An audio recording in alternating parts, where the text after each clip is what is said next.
My name is Stine Lind, and I'm going to talk about how we do blended learning at Viken Vocational College in Norway. Viken Vocational College offers higher vocational education, and we are one school with 8 different campuses, which among the largest one are located in Fredrikstad and Kongsberg. We have in total approximately 2,055 students and 150 members of staff, and offers education within the program areas building and construction, tourism, technology and industrial production, electrical engineering, healthcare, chemistry, computer science, and child and youth care. We have been offering online education since 2008. In the beginning, we used these really long 4 hours meetings twice a week. And the students had to come to campus 4 weeks for physical gatherings each year. The students still have to come to campus for physical gatherings, but the e-learning part has changed a lot since 2008. Now the teachers are giving a lot of pedagogical freedom. We have only 2 demands. The first one is that the teachers have to make videos or other kinds of learning material that the students can watch whenever they want. This makes it flexible for the students. The second demand is that every teacher has to meet the students online 45 minutes every week. The students don't have to attend these meetings, but most of them find it helpful in the learning process. So let me tell you a little bit more about the e-learning process. We use the concept flipped classroom. This means that the teacher publishes 1 or several video lectures every week. Some of them publish it on Microsoft Teams, others use YouTube or other platforms. And we also have teachers experimenting with podcasts and other kinds of media. The teachers then meet with the students to discuss the content in the video.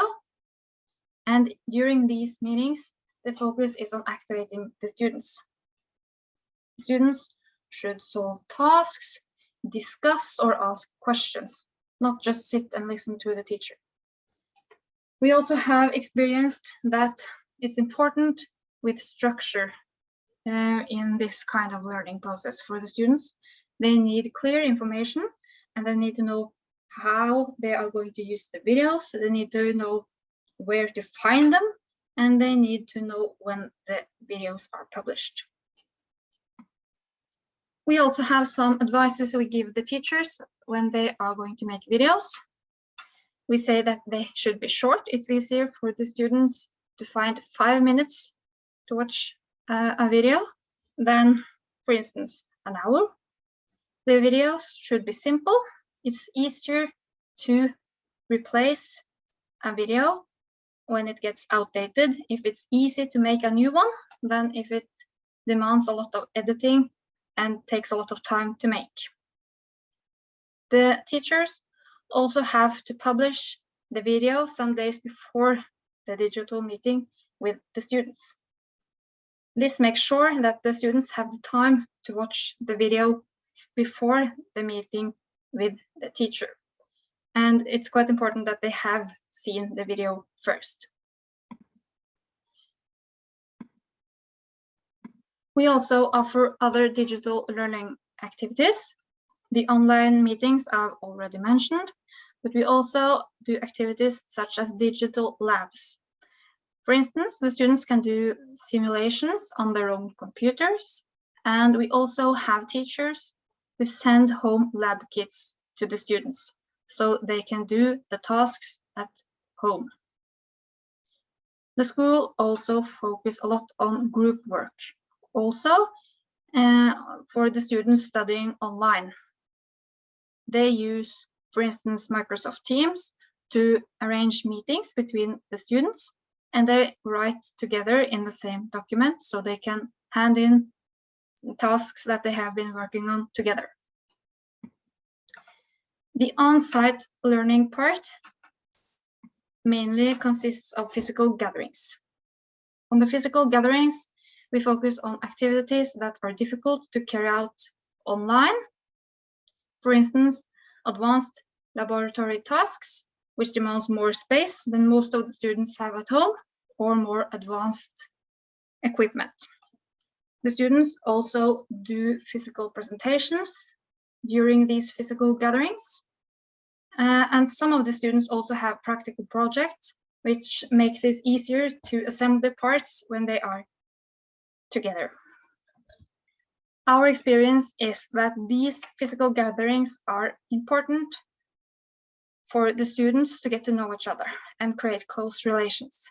When they know each other, it's easier for them to cooperate also on digital group work.